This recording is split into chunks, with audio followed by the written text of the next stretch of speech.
بسم اللہ الرحمن الرحیم نحمدہ ونصلی علی رسولہ الکریم اما بعد۔ مختلف مشکلات و حاجات اور اسماء حسنہ کی روشنی میں ان کا حل۔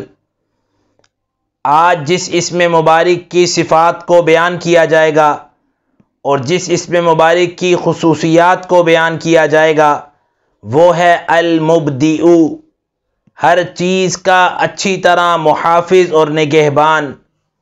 اس اسم سے عارف کا نصیب یہ ہے کہ وہ بری عادتوں، برے عقیدوں، بری چیزوں مثلا حسد، کینہ، بغض وغیرہ سے اپنے دل کی نگہبانی کرے، اپنا احوال درست کرے اور اپنے اعضاء و جوارح کو ان چیزوں کی طرف مشغول ہونے سے محفوظ رکھے جو اللہ تعالیٰ کی طرف سے غفلت میں ڈالنے والی ہوں۔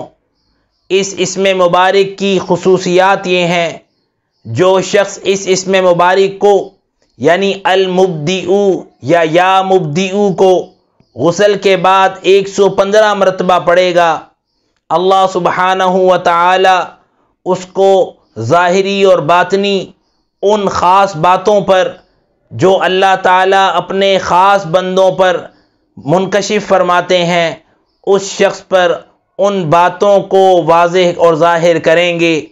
اور جو شخص اس اسم مبارک کو کثرت سے پڑھتا رہے گا، اللہ سبحانہ و تعالی اسے تمام زمینی آسمانی آفات سے اپنی پناہ اور حفاظت میں رکھیں گے اور اس کا شمار جنتیوں کی جماعت میں ہوگا۔ اور اگر مسافر سفر میں اس اسم مبارک کو کثرت سے پڑھے گا، اللہ تعالیٰ اسے سفر کی مشکلات سے اور ہر آفت سے اپنی حفاظت فرمائیں گے۔ اور جو شخص روزانہ 100 مرتبہ اس اسم مبارک کو پڑھے گا، اللہ تعالیٰ اس کے دل کو روشن کر دیں گے اور اسرار الہی اس پر منکشف ہو جائیں گے۔ اللہ سبحانہ و تعالی ہمیں اپنے اسماء مبارک کو کثرت سے پڑھنے کی توفیق عطا فرمائے اور ہر حال میں اپنی طرف متوجہ ہونے کی اور اپنی طرف رجوع کرنے کی توفیق عطا فرمائے۔ اللہ تعالی ہم سب کا حامی و ناصر ہو۔